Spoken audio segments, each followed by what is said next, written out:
thinking was just really like, we just want to do this, hopefully people will like it, and that's it.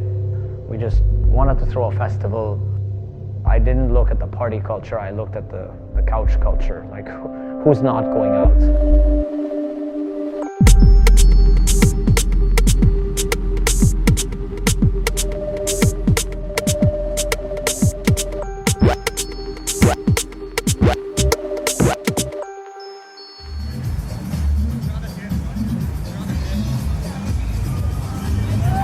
What inspired me to start Sandbox was it started with the entertainment. We had a big live electronic act that we wanted to bring, and so we built a festival around it.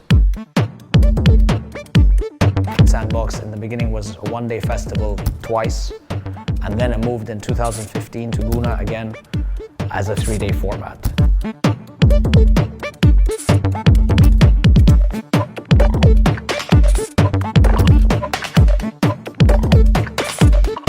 We went to 3 days on a non-holiday and people made the effort to come.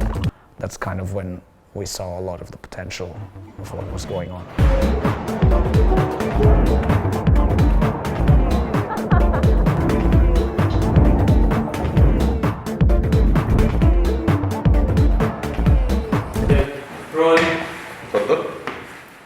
Entertainment is a big part of it, and that's why our lineups, they're put together in a way that showcases all kinds of different music, all kinds of different genres for people to come and enjoy on the multiple stages at the festival.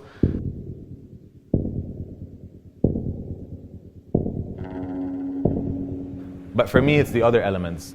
It's how many tellers are going to be there, how many different locations you have on ground that are selling different things. How are you welcoming the people? How are you making sure that their flow around the grounds makes them see everything? We've had pools, we've had playgrounds, we've had shops.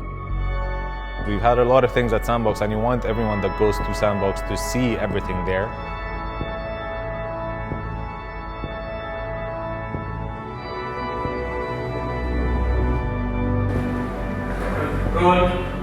We try to connect all the genres together that make a difference internationally or nationally in the scene in general.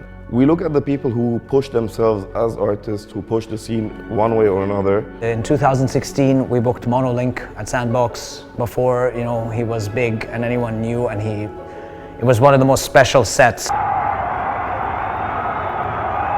We also, in 2017, we had Peggy Gou with us.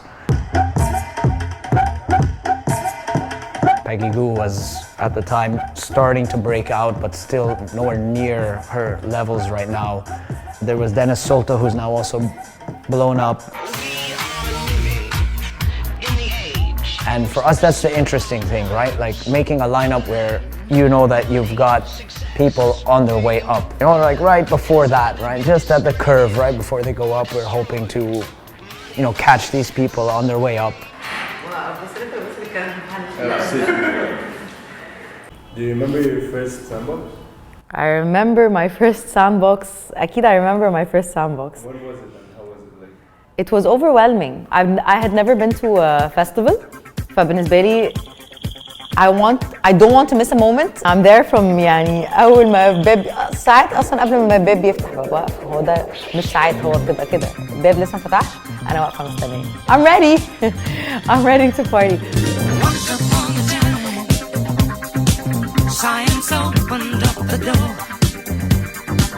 We would feed the hungry thieves till they couldn't eat no more. The festival is a good place to actually make new friends and gain new experiences. You really get to be yourself, which is really nice. This is the most special thing about it. It's about the music, and it's also about making a lot of connections with people you love and people you haven't met.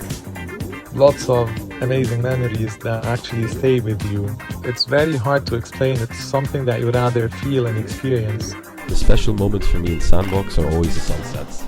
And that's what makes this festival very unique, because it's not just about the music, but it's equally about the location and the people. And that's what makes the whole environment, perfect for listening to music, to interacting with friends, and just having a good time.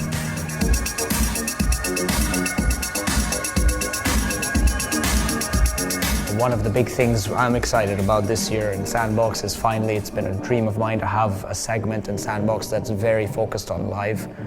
The past few editions always had 2 stages plus multiple pop-up stages and experiences, but this year we're adding a 3rd stage, so it's exciting to see where the lineup goes with that. I think the idea is the success of a festival is about the community that attends the festival. You can see it in the guests every year that there is a core group of Sandbox people that are growing, and so that's kind of what we try and foster. And that's that. Sandbox.